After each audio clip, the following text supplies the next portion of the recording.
importante ayudar a la gente que lo necesita, porque bueno, según dicen los médicos, se necesita mucha sangre a lo largo del año y tal, y pues creo que si podemos ayudar, pues deberíamos ayudar.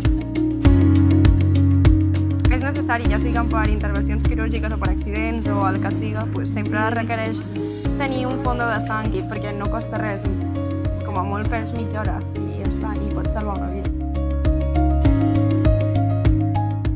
La verdad que mi madre me ha influido bastante porque ella dona y pues, o sea, obviamente es un gesto de solidaridad y que en cualquier momento yo misma lo puedo necesitar y pues donar sangre es bueno para todo el mundo. Aquí estamos probavivientes, supervivientes. Te dan bizcochitos, agua, chocolate, sí, te tratan muy bien. Yo me he puesto nerviosa y se me han subido un poco los colores, pero luego ya está, Es una experiencia recomendable, sí. Aunque solo sea una vez en la vida. Y solo es el pinchacito, o sea, es que no duele. No duele, no, para nada.